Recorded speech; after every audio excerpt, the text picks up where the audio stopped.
the staff, the cooks, the chefs, when they actually get to see and to hear what some of these nasty people are talking about, they're the first ones to look for us and the first ones to make sure that we get the information from the meeting. Again, we're very rigorous with information that does come out.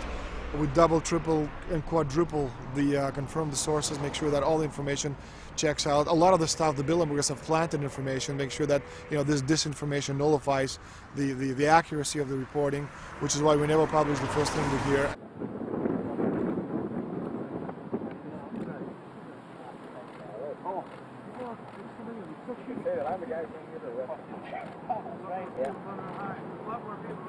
That looks like Rockefeller. The decisions that these people take, again, they're not only decisions that affect the business community, they affect politics, business, environment, across the entire spectrum. And these decisions are made and taken by a very elite group of people behind closed doors this year at the Brook Street Hotel.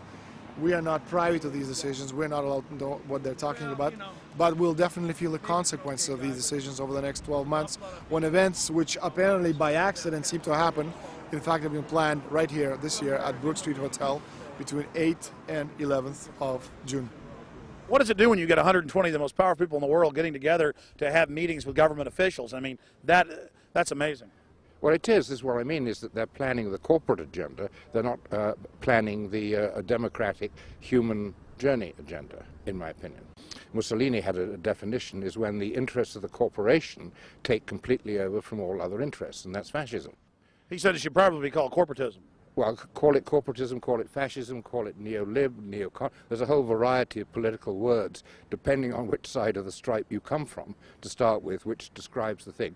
But what they are describing is the complete end of democracy, the end of what matters to people, the end of what happens to the human journey. And for that reason, I think this is revolting. Ladies and gentlemen, we're here in Canada today to stand up against the Bilderberg group that is attempting to get rid of the sovereignty of the United States. The truth of your world government has now been exposed. We know you are ruthless. We know you are evil. To David Rockefeller, to the Rothschild representatives here, to the Queen of the Netherlands, to all of you, we tell you, you are not our queens. You are not our kings. You are not our gods. We do not belong to you. We are not your slaves. We stand as free humans, have stood since the beginning of time against the strong men, against the thugs, against the bullies. We will defeat your world government. We will defeat world taxation. We will defeat your control grid. God is on our side. I stand before the creator of the universe, and I ask the creator of the universe, as our founding fathers did in 1776, to lead, guide, and direct us, and to give us the power and the foresight and the understanding and the will to stand against your entire agenda, including your final plan of world population reduction of 80% that Henry Kissinger penned in 1973. Why do you put mercury in the vaccines, sodium fluoride in the water? Why?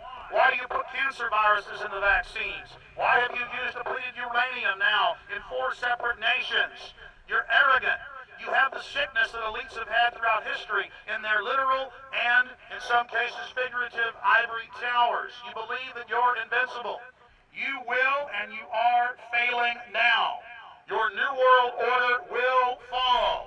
Humanity will defeat you. The answer to 1984 is 1776.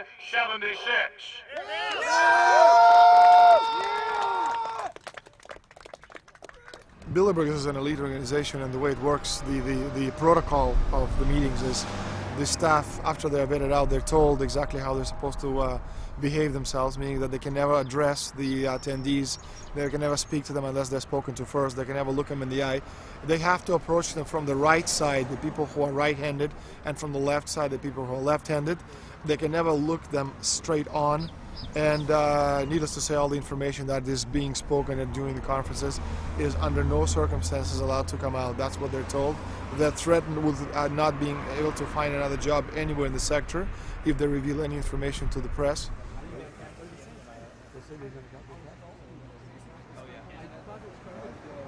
Richard Holbrooke?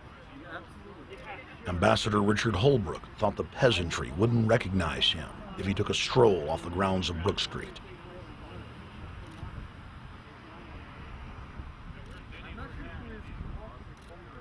Holbrook cackled when I told him that we were not his slaves. Holbrook, we're not your slaves, Holbrook.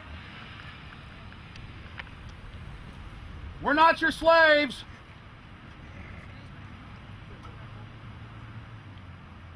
Holbrook, we don't belong to you. We're not your property.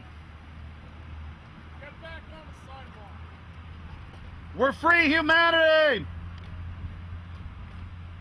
Yeah, there he goes. Howard. They love it.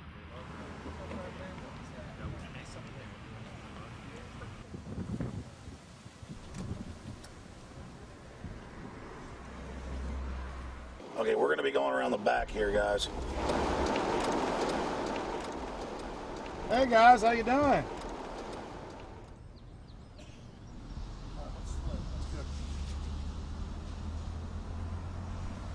There are several rings of security service.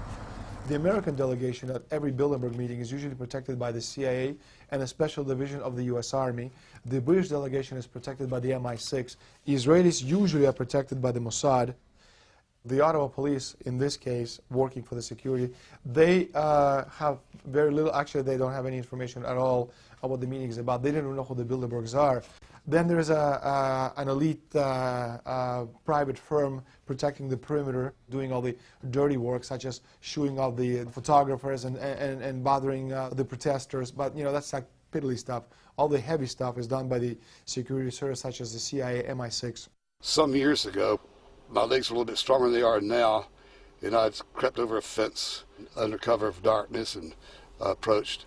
The cops started yelling and pointing at me, so I ran with speed I didn't know I still had, and some shots were fired, but they were far above my head. I mean, they were intimidating, but they were not really trying to kill me. Not when sharpshooters are fired far above, 20 feet above your head.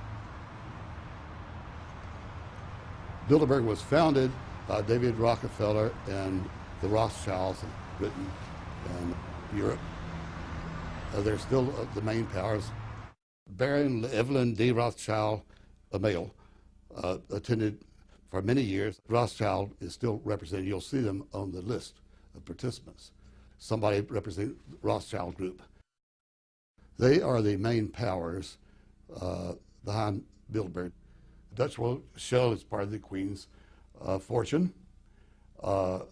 Of course, the Rockefellers have always had heavy oil interests. That was the original source of their old money from the old man.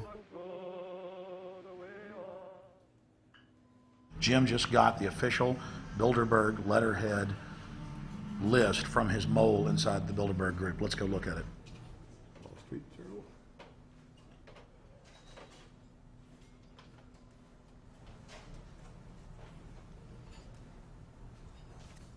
So Jim, you got the list. Yeah. Did we identify Wolfowitz as being here because he's not on the list? No, we positively identified Wolfenson. Yeah, he's on the list.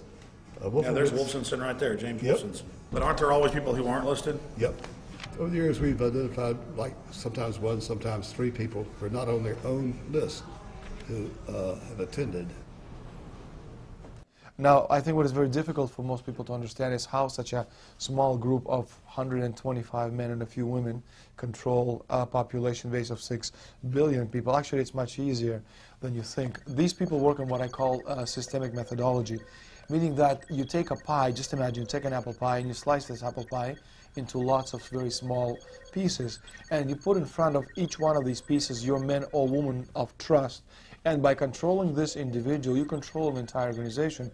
For example, if you take Paul Wolfowitz, who runs the World Bank, through him you can control the entire organization. You don't need to control what the dishwasher or the toilet cleaner thinks or does or believes in. You just need to control what he does and what he believes in. And what he does will permeate the entire organization. And that's how you control, with very, very small power base, an entire global population of 6 billion people. Bilderberg is making great progress toward a world government. They have created a superstate in Europe called the European Union.